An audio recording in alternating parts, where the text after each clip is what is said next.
여러 해 전에 한 기관이 한국의 전국 남녀 직장인들을 1067명을 대상으로 당신은 직장에서 타인과 친해지기 위해서 어떤 방법을 사용하십니까? 라고 설문조사를 했습니다. 여러분, 직장 생활하면 일보다 더 어려운 게 사람관계거든요. 저는 일보다도 사람관계가 힘들더라고요. 저희는 회식이 자주 있었거든요. 신앙생활을 열심히 하려고 마음먹고 있었는데 잘 노는 문화였습니다. 너무 부담스러워요. 점심시간이 얼마나 힘든지 몰라요. 끝나고 회식 시간이 얼마나 어려운지 몰라요. 차라리 일을 1시간 더 하고 말지. 그 결과 남성 직장인 587명, 즉 37% 정도가 직장 상사와 동료와 함께 담배를 다시 피운다. 남자들의 많은 대화, 은밀한 사적인 대화가 그 자리에서 이루어지거든요. 주고받는 이 담배 한 개피 속에, 라이터 속에 많은 정이 오가고 흔한 남자들의 일상 대화 자리가 거기서 펼쳐집니다. 담배를 안 피우면 거기 못 끼는 거죠. 그 뒤로 술자리를 함께 한다가 35.5%, 즉 반 이상 73%에 달하는 남성 직장인들이 대인관계를 위해서 술과 담배를 하고 있는 것으로, 끊었던 술도 안 피던 담배도 다시 시작한다, 이렇게 돼 있어요.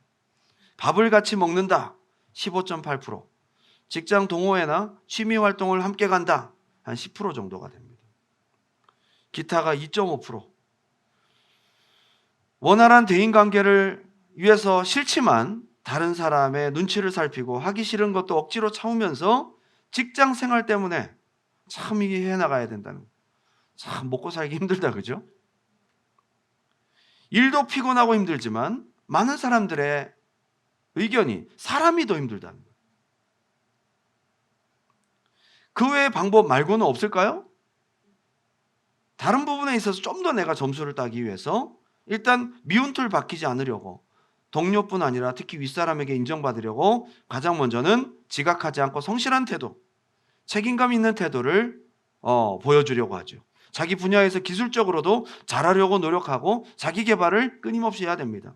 싫은 소리 안 듣는 사람이 되기 위해서 눈치 있게 움직이고, 남들보다 조금 더 일을 하는 한이 있더라도 그렇게 움직이고, 대화에 있어서도 싫은 소리나 싫은 말 하지 않고 좋은 점을 말하려고 하고 맞춰주려고 노력하고 잘 들어주고 공감하려고 하고, 그렇게 몸부림을 치는데도 불구하고 너무 잘하잖아요.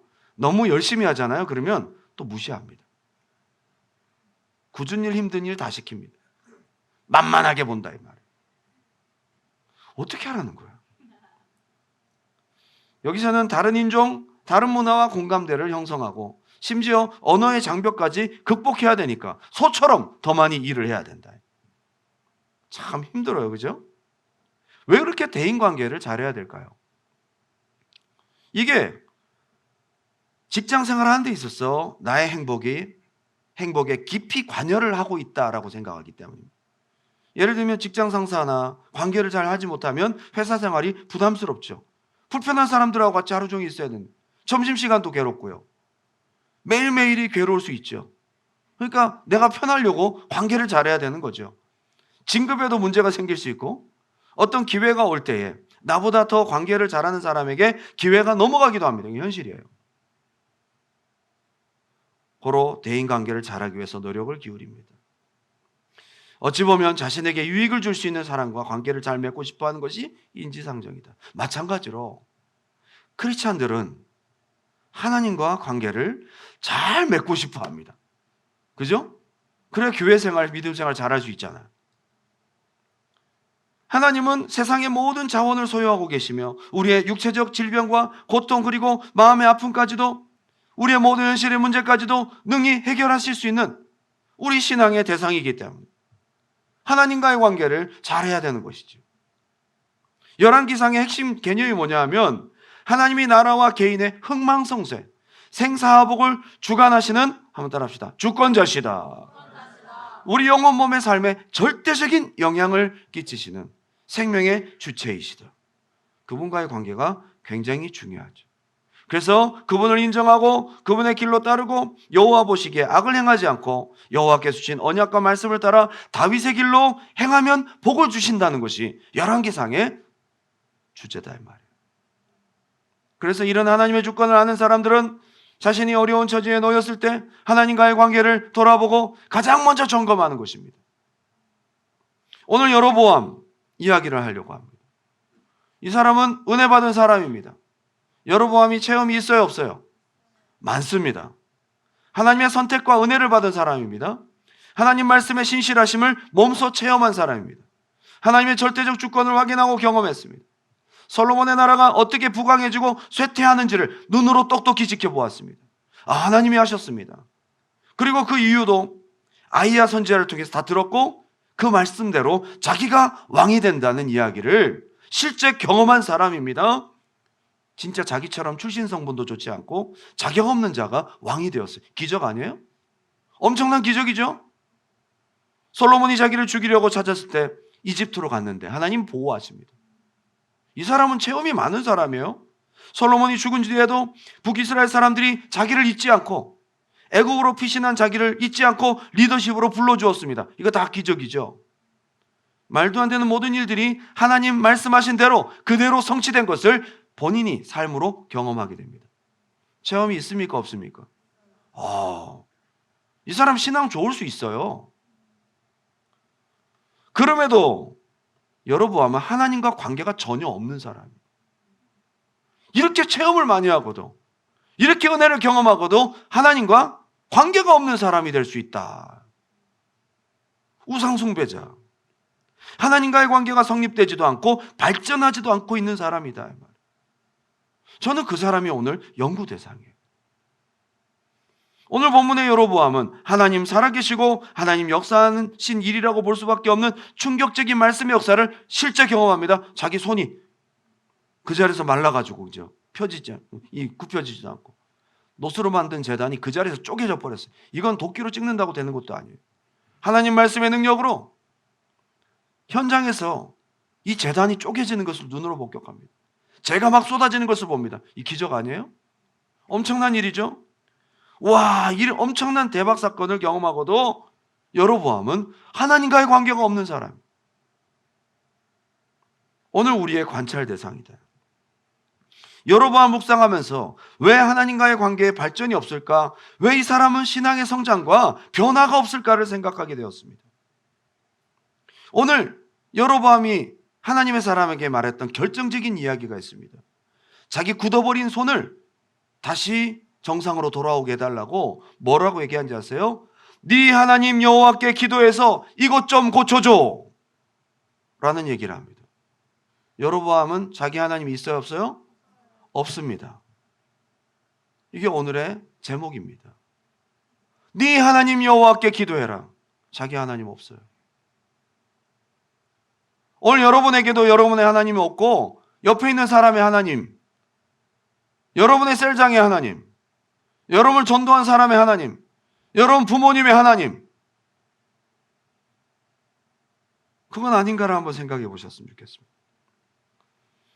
저의 목회적 고민이기도 합니다. 오래 신앙생활하고 영적인 체험도 하고 은혜 현장에 가장 인볼브하고 있으면서도 하나님과의 관계가 깊어지지도 않고 신앙이 그토록 자라지도 않는 미스테리. 이게 여로보암에게 있다 이 말이에요. 오늘 이 여로보암의 DNA를 여러분 안에서 발견하기 바랍니다. 두 가지로 함께 은혜를 나눕니다. 여로보암이 왜 이렇게 체험이 많은데도 하나님과의 관계가 없느냐? 첫 번째, 한번 따라합시다. 하나님의 말씀을 듣지 않는다. 이것은 귀로 듣고 안 듣고를 얘기하는 게 아니에요. 하나님 말씀을 하나님 말씀으로 받아들이지 않는다는 얘기예요. 이게 중요한 것입니다. 자, 13장 1절 오늘 본문입니다. 시작. 보라, 그때에 하나님의 사람이 여호와의 말씀으로 말미암아 유다에서부터 베델에 이르니 마침 여로보암이 제단 곁에 서서, 굉장히 중요한 출발점으로 우리에게 이렇게 표현합니다. 보라, 그때에. 보라, 그때에는 한 단어로 히브리어로 되어 있어요. 힌네라는 히브리어. 영어로 굳이 표현하자면 behold, 자, 봐, 이런 거예요. 이렇게 출발합니다. 주목을 끌기 위해 사용된 부사이기도 하지만 굉장히 현재성이 강조된 긴박감을 강조하기 위한 표현입니다. 한 단어인데요, 복합적으로 뜻이 쓰여져요. 자, 주목을 이끄면서도 지금 이 순간, 굉장히 지금 이 순간이 중요하다는 것을 환기를 시키는 굉장히 중요한 부사적 용법입니다. 이 상황이 굉장히 중요한 일이고 이 지금 현실이 굉장히 중요한 타이밍이라는 것을 이 단어 하나로 보여주고 있다. 그게 뭡니까? 하나님의 사람이 여호와의 말씀에 의해서 유다에서부터 여기까지 와서 지금 여호와의 말씀을 선포하는 순간, 굉장히 중요한 순간이니까 잘 들어, 이겁니다. 하나님 말씀이 선포되는 순간은 이런 순간인 거예요. 이거를 여로보암이 들어야 안 들어요? 안 듣습니다. 안 들어요. 성경이 이렇게 강조하는데 이 중요한 이 모멘트에 여로보암은 듣지 않습니다. 이걸 가장 긴장하고 그 순간을 중요하게 생각하고 들었어야 될 사람은 여로보암이었어요. 하나님 말씀이 선포되는 순간이 바로 힘내, 자, 봐라. 예배 때 그냥 오지 마시고 하나님이 당신에게 말씀하시는 것을 자, 보라. 여러분 마음을 열어 들으시기 바랍니다. 레마를 받는 사람의 특징이 그래야 변화가 있어요. 그래야 역사가 있어요. 거기에 변화가 있고 하나님과의 관계가 있는 거예요. 이렇게 들어야 하나님과의 관계가 있는 거예요. 그 순간 그거를 안 들었습니까? 들었죠. 제단을 향해서 말할 때 여로보암이 듣고 저놈 잡아라 하잖아요. 여로보암, 바로 하나님의 레마의 말씀, 하나님의 카이로스를 통해 주심, 하나님의 때에 주신 말씀을 여로보암이, 이스라엘이 듣고 돌이켜야 될 중요한 모멘트였다. 굉장히 결정적인 순간이에요. 그때 들었어야 되죠. 성경을 보니까 진짜 보라, 그때에 여로보암과 이스라엘이 듣고 돌이켰어야 될 굉장히 중요한 순간이었어요. 예배 시간 순간순간 하나님 말씀이 선포되는 순간순간이 당신에게 주시는 바로 이러한 순간입니다. 그렇게 말씀 받지 않으면 예배를 많이 드리고 말씀을 귀로는 들었지만 여러분 하나님과의 관계가 나아지질 않습니다. 열왕기상 13장 2절, 하나님의 사람이 제단을 향하여 여호와의 말씀으로 이르되, 외쳐 이르되, 그리고 여호와께서 이와 같이 말씀하시기를, 밑줄을 다 그었어요, 그죠? 그리고 3절에 그때 그가 징조를 들어 이르되 이는 여호와께서 말씀하신 징조라. 자, 5절입니다. 하나님의 사람이 여호와의 말씀으로 보니 징조대로. 1절부터 5절까지 여호와의 말씀이라는 것이 5번이나 등장합니다. 하나님의 말씀이 선포되는 순간, 하나님 말씀이 선포되는 그 순간에 보라, 그때에. 여러분 하나님 말씀 어떻게 듣고 계세요? 예배 드리고 나 그 자리에 말씀 듣는 자리에 있었고 무슨 내용인지 다 알아들었고 다 귀로 들었고 무슨 내용인지 다 알고 아침에 큐티도 했고 다. 그런데 여러분들이 어떻게 듣느냐가 중요한 거예요. 어떻게 듣느냐가 중요한 거예요. 자, 열왕기상 13장 4절 다 같이 읽겠습니다. 시작. 여로보암 왕이 하나님의 사람이 베델에 있는 제단을 향하여 외쳐 말함을 들을 때 여로보암이 들었어요, 안 들었어요? 들었어요. 그냥 여러분 물리적으로 귀로 들었다고 다가 아니라고. 어떻게 들어야 됩니까? 하나님 말씀으로 들으시기 바랍니다. 하나님의 말씀으로 들으시길 바랍니다. 정작 여로보암은 그렇게 듣지 않았어요. 귀로만 들었지. 그래서 여로보암에게는 하나님이 없는 겁니다.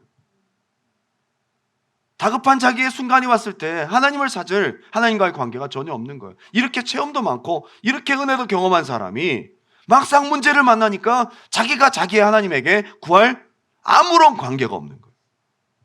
교회를 오래 다녔지만 위기의 순간, 어려운 순간에 당신이 당신의 하나님을 찾고 응답받을 하나님과의 관계가 있습니까? 그거 오늘 이 밤에 생각하시라는 거예요. 그래서 이제 하나님의 사람이 여로보암이 들어야 되거든요. 여로보암이 들어야죠. 지금 여기 제일 중요하게 듣는 대상이 누구여야 되죠? 여로보암이죠. 이건 여로보암에게 보낸 하나님의 사자였어요. 근데 신기한 표현이 있습니다.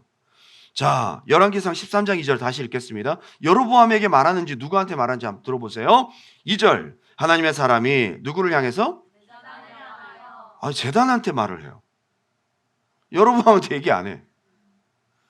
여호와의 말씀으로 외쳐 이르되, 누구한테 또 얘기해요? 제단아, 제단아. 아니, 제단이, 노수로 만든 제단이 귀가 있어요? 생명도 없습니다. 이건 인격도 없는 거예요. 그런데 여로보암에게 말하지 않고 제단을 향해서 제단아, 제단아 얘기를 합니다. 그리고 3절에 그날에 그가 징조를 들어 이르되, 이는 여호와께서 말씀하신 징조라. 징조도 어디 이루어지냐? 하나님 말씀의 징조도 어디 이루어지냐면 제단이 갈라지며 제단에서 재가 쏟아진다. 여로보암하고는 지금 전혀 상관이 없는 얘기예요. 13장 5절 다 같이 한번 읽어볼까요? 시작. 하나님의 사람이 여호와의 말씀으로 보인 징조대로 제단이 갈라지며 재가 제단에서 쏟아진지라. 하나님 말씀을 들은 여로보암은 까딱도 안 하는데 그 단단한 노수로 만든 제단은 반응해요. 성경에서 뭘 말해주고 있어요? 여로보암은 그 생명도 없는 제단보다 못한 거예요. 생명도 없는 제단보다 더 안 듣고 있는 거예요. 인격을 가지고 있으면서도 하나님의 말씀을 인격적으로 반응하지 않고 하나님의 말씀을 하나님의 말씀으로 받아들이지 않는 그 사람은 제단보다 못한 사람이라는 거예요. 하도 들을 기가 없으니까.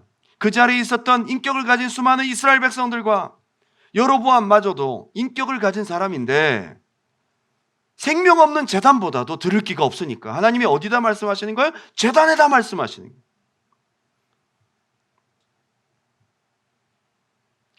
오늘 하나님께서 말씀하실 때, 두란노 교회 성도님들에게 말씀하실 때 말씀을 듣는 자가 없어서 스피커에게, 스피커야 네가 그거 갈라지면 안 돼. 또 사야 되니까. 뭐가 좀 값이 안 나가는 걸까요?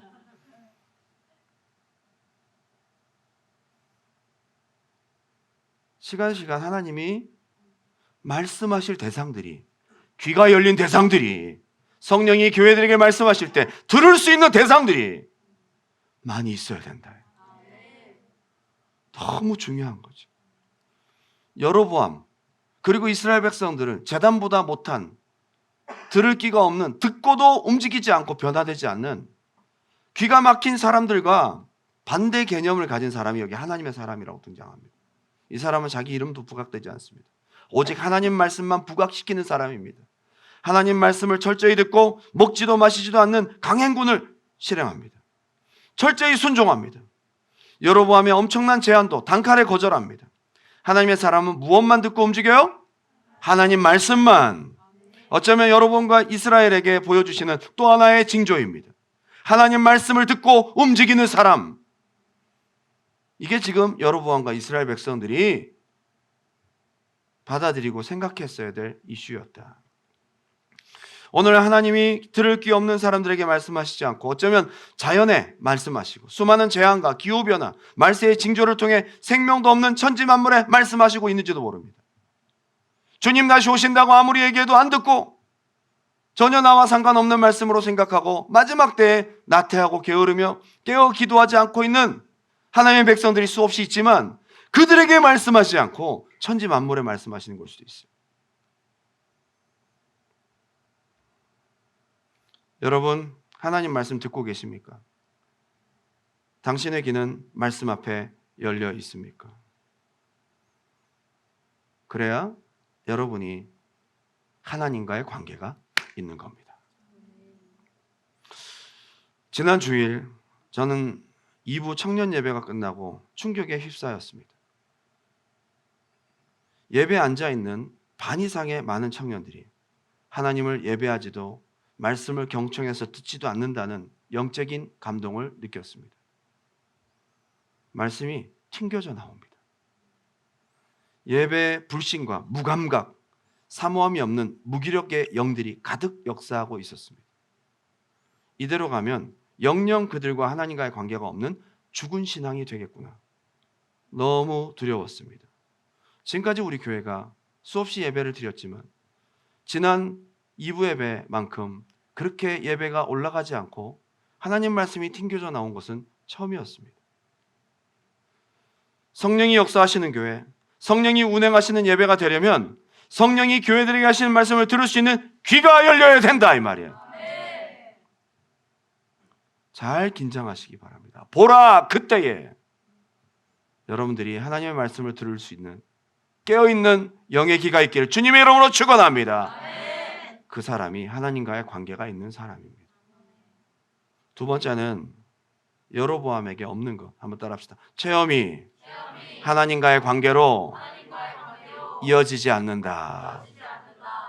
체험을 많이 해도 그것이 하나님과의 관계로 이어져야 되거든요. 하나님과의 관계로 이어져야 되잖아요. 그래야 발전이 있죠. 그래야 나의 하나님인 거죠. 여러분, 체험이 없어서가 아니에요. 믿음이 없는 것은 체험이 없어서가 아니라 받은 체험이 하나님과의 인격적인 관계로 이어지지 못하면 아무 소용이 없는 여로보암 되는 것입니다. 하나님의 은혜와 하나님의 체험을 감사함으로 승화할 수 있는 여러분 되시기 바랍니다. 여로보암 한번 따라합시다. 하나님을 향한 감사가 없다. 이게 문제인 거예요. 은혜를 받고도 감사가 없으니까 하나님과의 인격적인 관계로 이어지지 못해요. 감사는요, 하나님이 여러분에게 은혜 주신 감사는요, 표현할 때에 이 감사의 제목을 주신 하나님과 인격적으로 가까워지는 것입니다. 그래서 감사가 중요한 거예요. 하나님이 여러분들에게 감사를 받아 잡수시려고 하시는 것이 아니라 감사를 통해 주신 하나님을 기억하고 주신 하나님께 고마운 마음을 가지면서 하나님과 나와 인격적인 관계가 가까워지는 거예요. 그래서 하나님께서 절기를 지키라고 하시고 감사의 이유를 말씀하신 것입니다. 하나님이 주시는 은혜를 빛의 속도로 망각해버린 사람이 여로보암입니다. 감사를 잊어버리면 체험과 은혜가 있어도 하나님과의 관계로 절대로 이어지지 않더라는 거예요. 여로보암은 감사를 많이 했어야 될 사람입니다. 배은망덕한 사람의 대표 주자가 여로보암이었다. 열왕기상 11장 26절 다 같이 한번 읽어볼까요? 여로보암의 출신입니다. 시작. 솔로몬의 시다 느밧의 아들 여로보암이 또한 그는 에브라임 족속인 스레다 사람이요 그의 어머니의 이름은 스루야이니 과부더라. 출신 성분이 좋아요, 안 좋아요? 이 사람 왕이 될 수 있는 가능성이 있어요, 없어요? 그 당시 과부는 경제적인 능력이 없습니다. 그래서 여로보암이 이른 나이에 돈을 벌러 나갔어요. 자기 집안에서 먹고 살 일을 책임져야 될 사람 자기밖에 없으니까 일찍 철이 든 거죠. 열심히 하다 보니까 눈에 든 거고요. 성실했습니다. 아버지가 유명한 사람도 아니었을 거예요. 아버지가 죽었어도 아버지 이름은 나올 법도 한데 에브라임 지파, 에브라임 족속의 초라한 족속에 아버지 이름도 없습니다. 유명하지도 않습니다. 과부니까 아버지는 이미 죽었겠죠? 어릴 때부터 호르몬이 손에서 컸던 사람입니다. 불행한 사람이죠. 이 사람은 가진 능력이 아무리 좋아도 출신 성분이 형편없어요. 이 사람은 뭘 보고 왕을 시켜요? 상대적인 출신 성분이 없는 박탈감에 열심히 노력을 해서 현장에서 인정을 받아 한마디로 건축 현장 감독을 했어요. 건축 현장 감독. 이거는 뭐 아무리 높은 직급이라도 고생 엄청 하는 직분이죠. 고생을 좀 하더라도 자기는 성공하고 싶고 돈을 벌고 싶어. 건축 현장 감독으로 열심히 일했습니다. 근데 이런 사람이 왕이 됐어요. 여로보암은 자기도 알 거예요. 그죠? 나 같은 사람이 어떻게 왕이 됐을까? 왕이 됐잖아요. 그러면 감사해야 되지 않아요? 도저히 자격 없는 자가 이 왕이 되었습니다.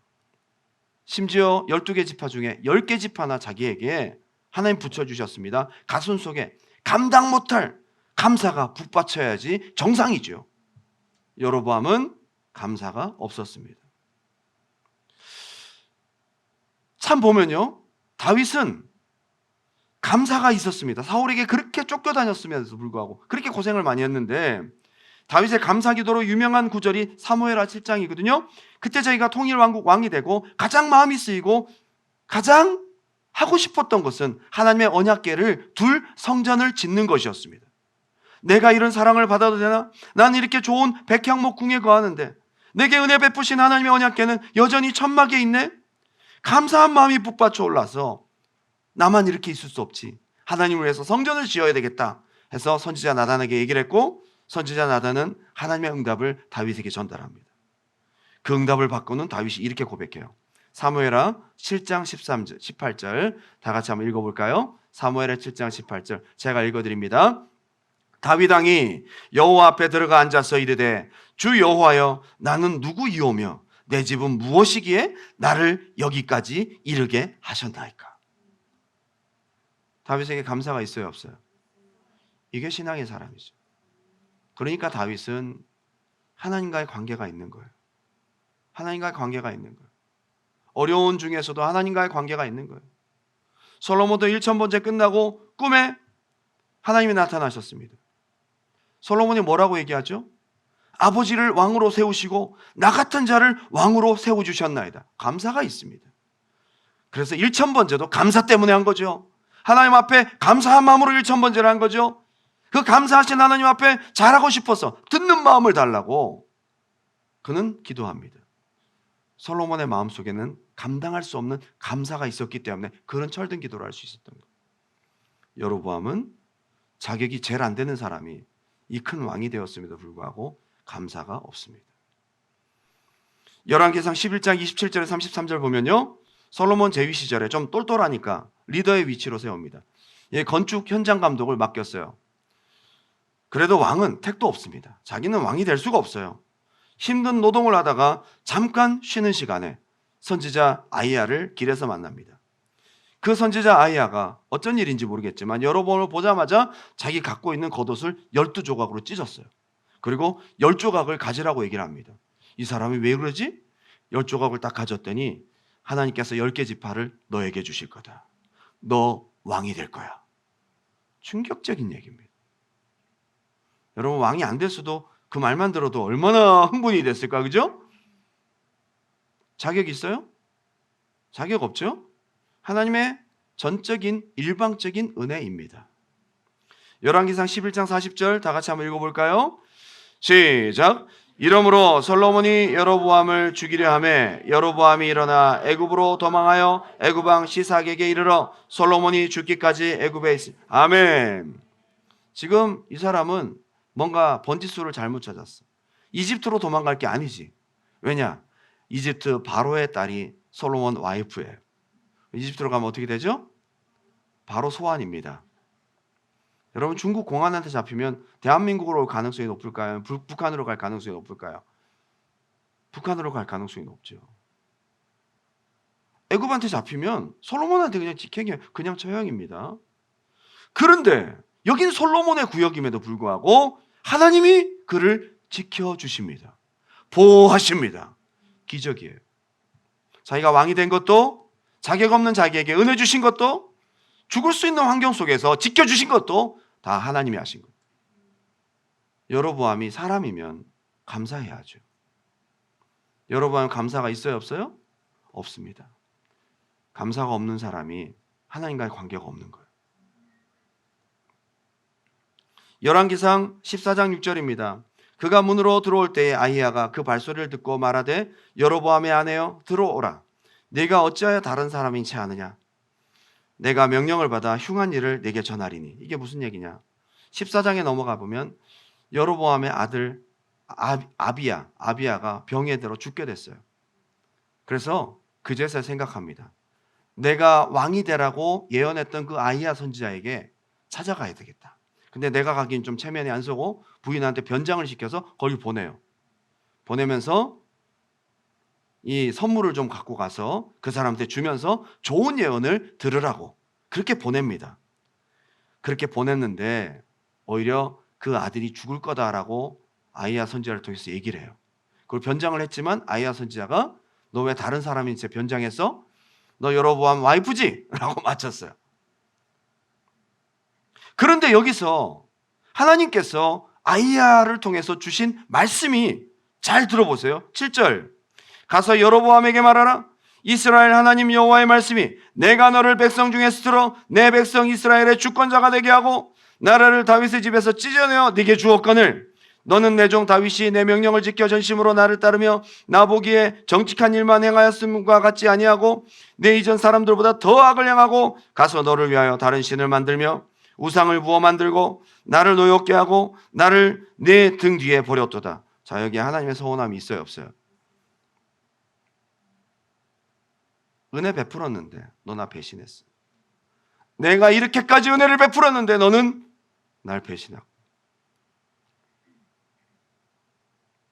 여로보암은 감사는커녕 받은 은혜에 대해서 배은망덕한 사람이었습니다.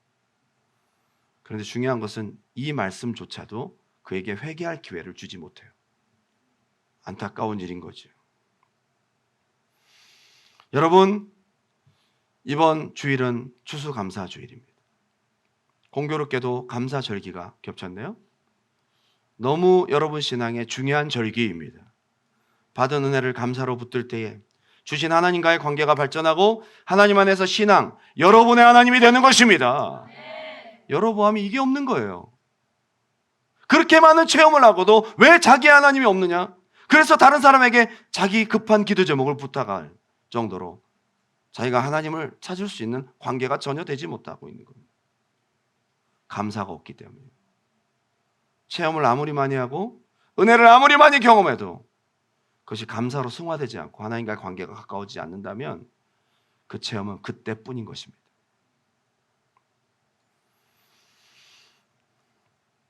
한 해의 중간 점검입니다. 가장 점검해야 될 것은 2023년 하나님이 내게 베푸신 은혜가 무엇인가? 내가 얼마나 은혜 받은 사람인가를 생각할 수 있기 바랍니다. 돌아보면 하나님이 여러분 사랑하셔서 여러분에게 베푸신 은혜가 많이 있습니다. 많이 잊어버리셨죠? 우리는 여로보암 되지 맙시다. 우리는 여로보암 되지 맙시다.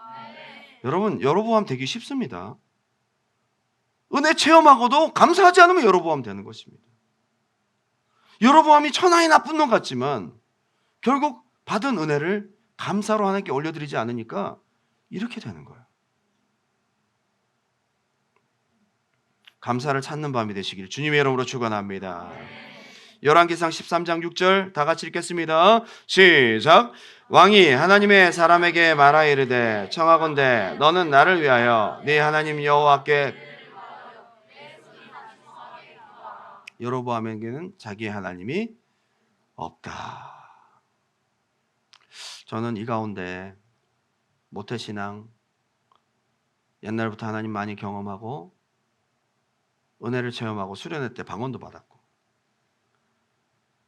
한때 정말 내가 하나님 뜨겁게 섬겼고 간증거리도 있고, 그런데 이 자리에 앉아있는 지금 이 순간이 그동안의 감사를 다 잊어버리고 그냥 앉아있다면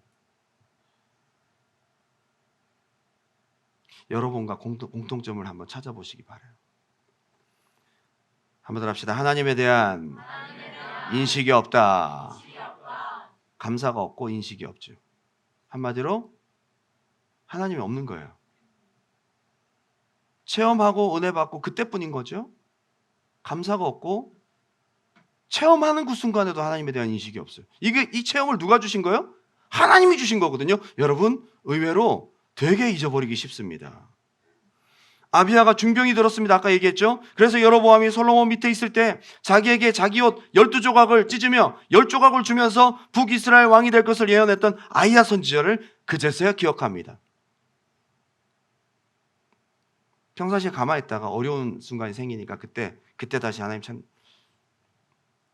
평상시 기도도 안 하고 예배도 안 드리고 어려움 생기니까 다시 예배 드려볼까? 14장 1절 그때 여로보암의 아들 아비야가 병든지라. 고통스러운 순간이죠. 여로보암이 자기 아내에게 이르되 청하건대 일어나 변장하여 사람들이 그대가 여로보암의 아내임을 알지 못하게 하고 실로로 가라.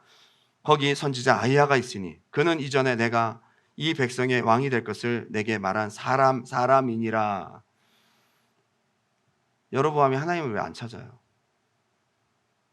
여로보암에게는 하나님이 없고 사람만 있어요. 아이야 선지자가 옷을 찢어서 얘기한 게 아이야의 이야기예요? 하나님 말씀이에요? 하나님 말씀이잖아요. 여로보암에게는 아이야밖에 없어요. 아이야를 마치 무당에게 보내듯 좋은 예언을 듣기 위해서 선물을 준비하라고 얘기를 해요. 하나님이 없어요. 자기가 왕이 된 게 하나님으로부터 온 것이 아니라 아이야.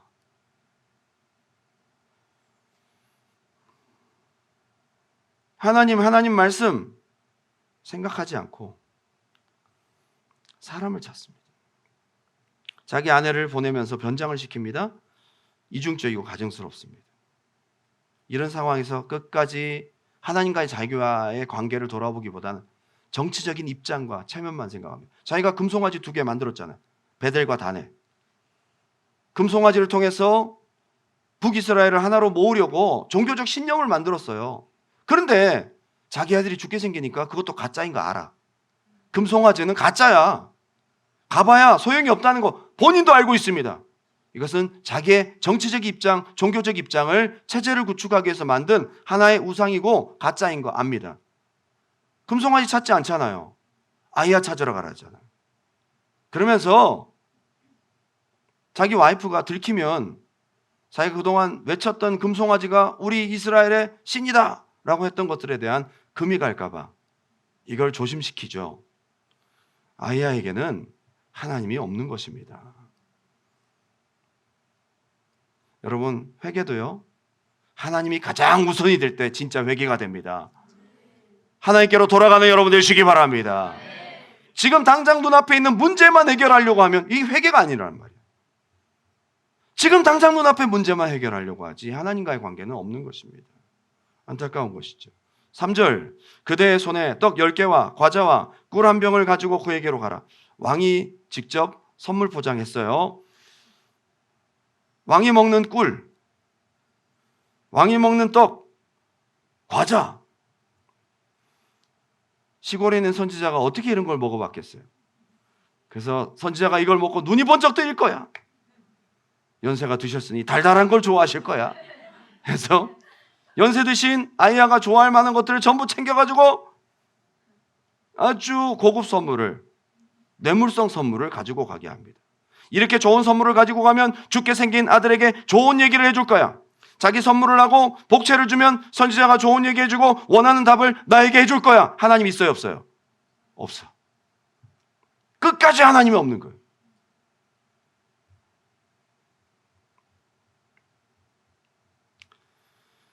자기 팔이 낫도록 기도해준 하나님의 사람에게 예물을 주려고 하고 아이에게 선물을 주려고 합니다. 하나님이 있어요, 없어요?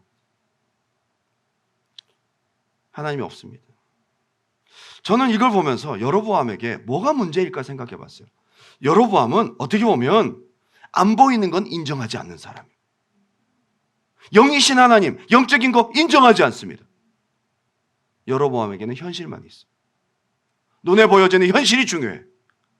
하나님이 없습니다. 사람이 중요하고 돈이 중요하고 현실이 중요하고 자기 정치가 중요하고 죽게 생긴 아들을 살려주는 게 중요합니다. 눈에 보이는 문제, 눈에 보이는 철저한 현실주의자.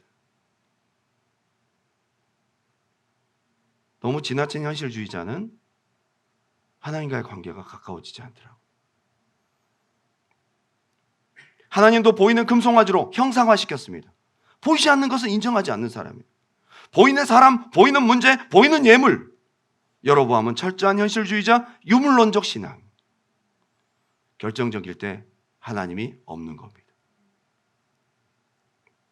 오늘날 유물론적 크리스찬들이 되게 많습니다. 여러분 그거 아세요? 현실이 중요해진 이 마지막 때에 현실적이지 않은 하나님, 보이지 않는 하나님을 진짜 인정하려고 하지 않아요. 모든 것이 보여지는 물질에서 나왔다. 보이진 않는 영의 세계는 인정하지 않는 것이죠. 이게 유물론적 크리스찬이에요. 유물론이 뭡니까? 만물의 근원을 물질로 보고 모든 정신 현상이나 영적인 것, 물질의 작용이나 이런 모든 산물로 본다는 거죠. 보이지 않는 것은 보이는 것에서 나타나. 성경과 정확하게 반대다 그죠? 보이는 것은 나타난 것으로 된 것이 아니니라. 뭐가 먼저예요? 영이 먼저다. 영적 세계가 먼저라는 거죠. 이게 믿음인 거예요. 보이는 것이 먼저가 아닙니다. 영이 먼저다. 그럼 당연히 보이지 않는 하나님이 먼저인 거죠. 보여지는 물질이나 보여지는 문제가 아니고 보이지 않는 하나님을 인정할 수 있는 여러분이 되시기 바랍니다. 유물론적 크리스찬들이 너무 많다는 거예요. 유물론적 크리스찬의 특징은요, 문제 해결만 하길 원합니다. 그리고 문제 해결되면 똑 따먹고 교회 안 나와. 유물론적 크리스찬이에요. 하나님과의 관계, 하나님을 얻기보다 당장 눈앞에 보이지는 현실, 당장 내가 겪고 있는 고통스러운 내 삶의 현실, 그것을 해결하기 위해서 몸부림칩니다. 해결되면 하나님과 관계가 느슨해집니다. 나도 모르게 현실적인 크리스찬, 유물론적 크리스찬의 모습으로 성향이 가고 있다면 지나친 현실주의는 여로보암의 성향을 갖고 있다는 거예요.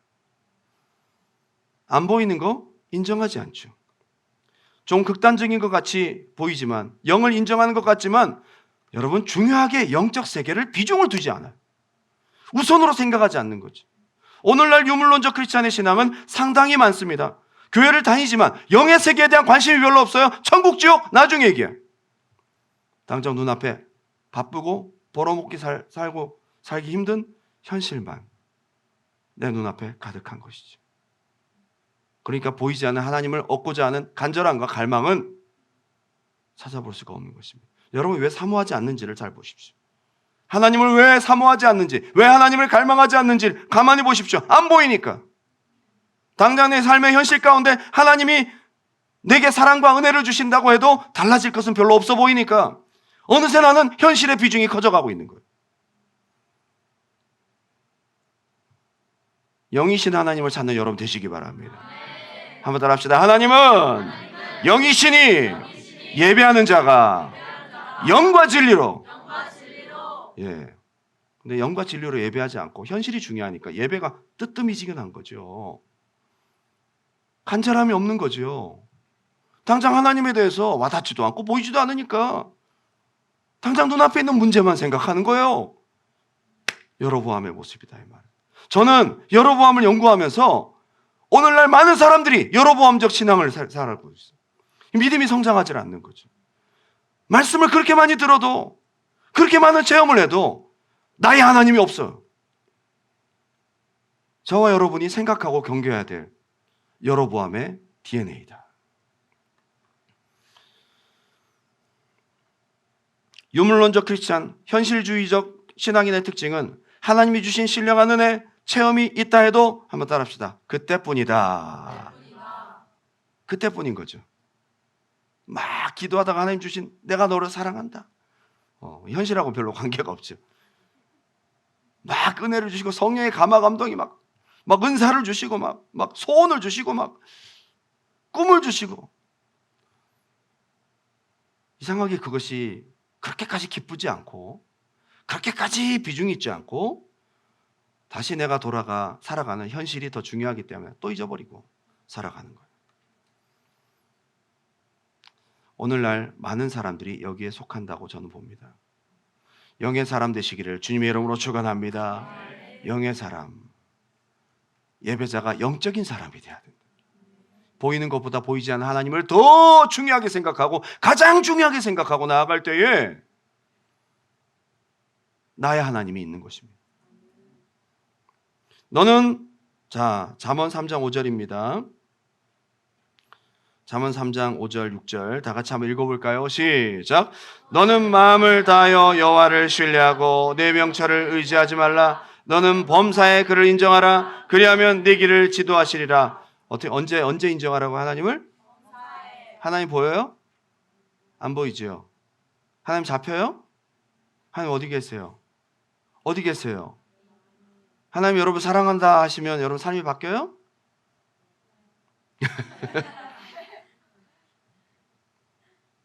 지금 뭐 기도하고 있는 제목 당장 비자가 내일 모레 끝나는데 막 사랑한다는 얘기 100번 들으면 뭐예요? 지금 현실이 아니죠. 현실이 내일 모레 이게 월세 내야 되는데 막 하나님이 날 너무 사랑하시고 감동하셔 막 눈물이 나. 눈물은 눈물이고. 현실주의적, 유물론적 크리스찬의 신앙을 오늘 돌아볼 수 있기 바랍니다.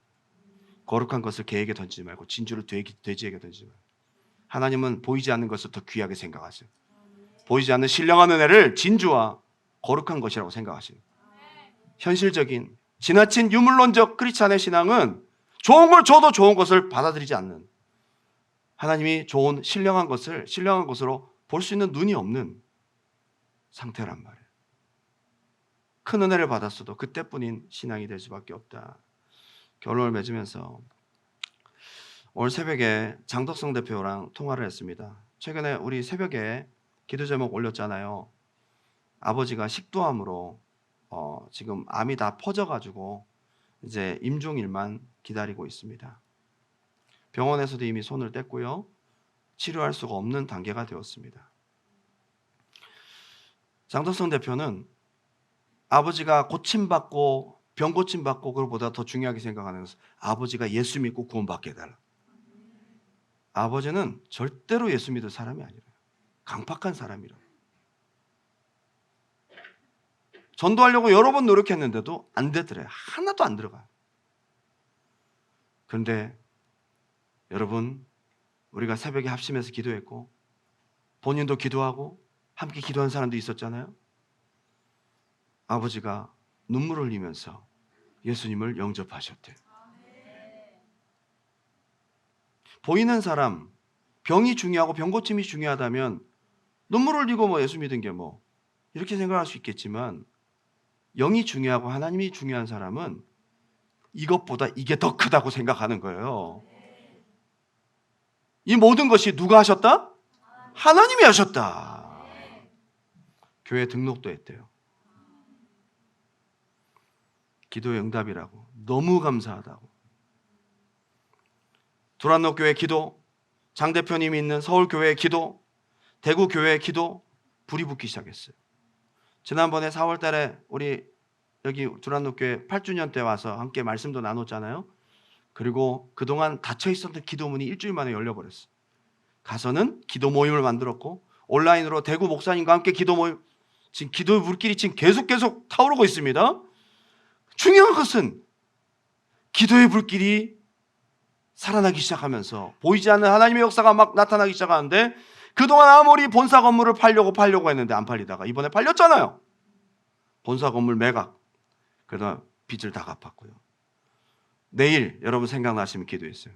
코엑스에 가장 큰 전시관을 얻어서 커피랑 도서관 이게 지금 홍보를 하는데 50개의 매장을 놓고 기도하고 있대요.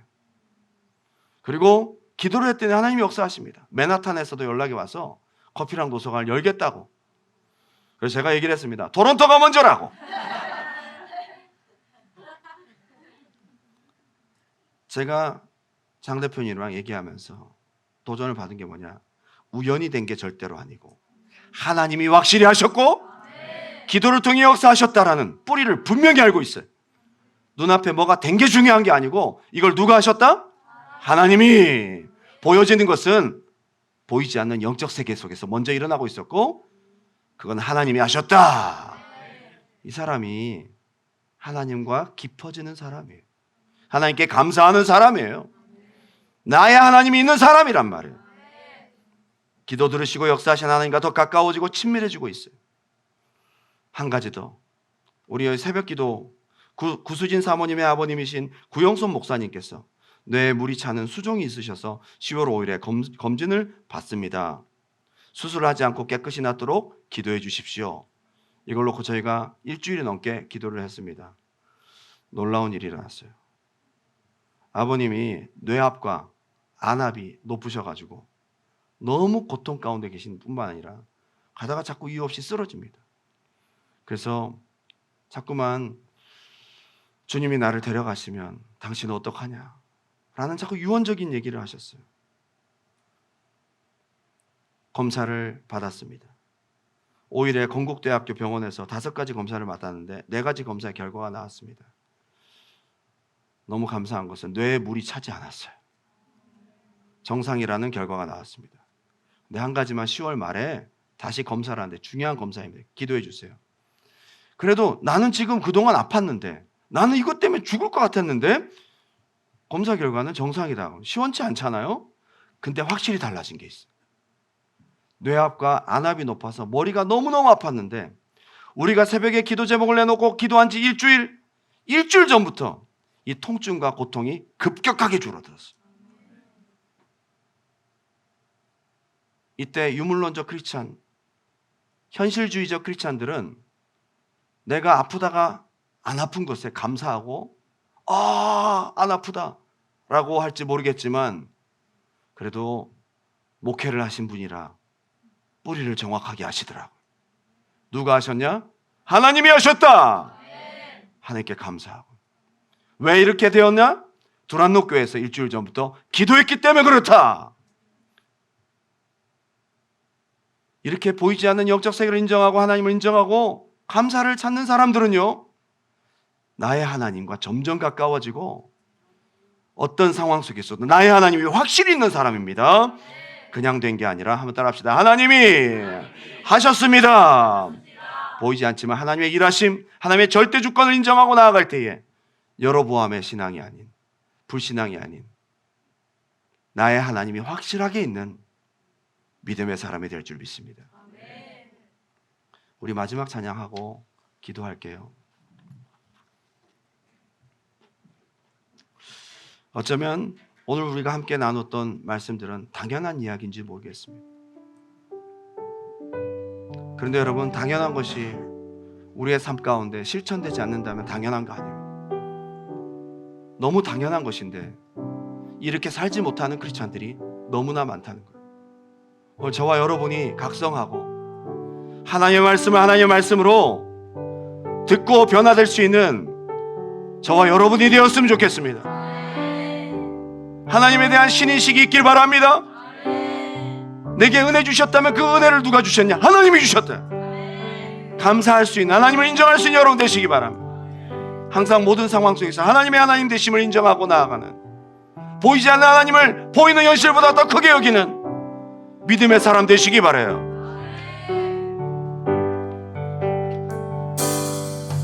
내가 누려왔던 모든 것, 우리 하나님께 감사하는 시간 되었으면 좋겠습니다. 내가 지나왔던 모든 시간이, 내가 걸어왔던 모든 순간, 여러분 고백하십시오. 우리 하나님 인정하면서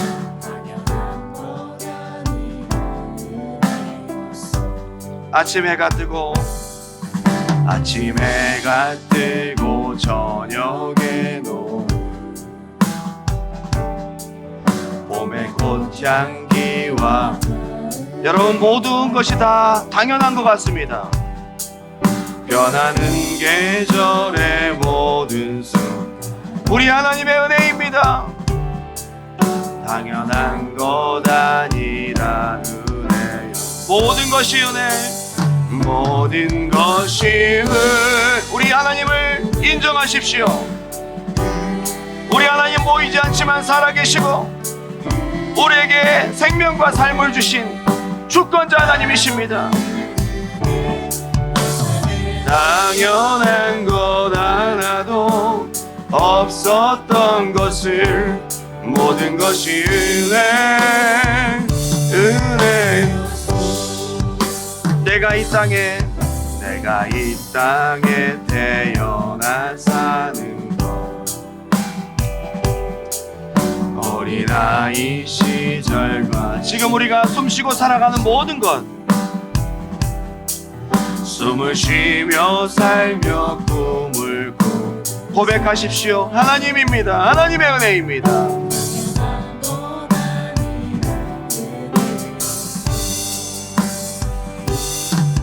내가 하나님의 자녀로 살며 오늘 찬양하고 예배하는 삶, 복음을 전할 수 있는 주, 아멘. 하나님의 은혜입니다. 당연한 것 아니라 모든 것이 은혜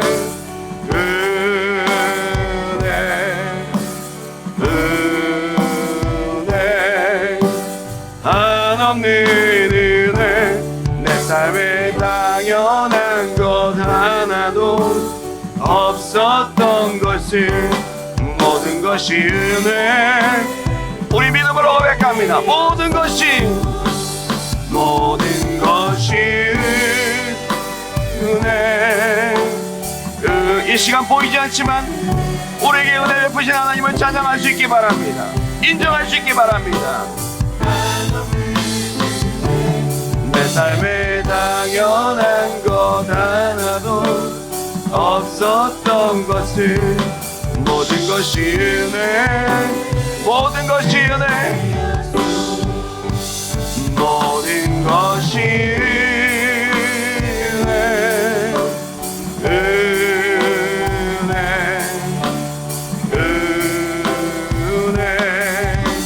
한없는 은혜 내 삶에 당연한 것 하나도 없었던 모든 것이 은혜 마지막으로 고백합니다. 모든 것이 은혜입니다. 모든 것이 오 하나님 영광 받아 주시옵소서. 오 하나님 감사합니다. 감사합니다.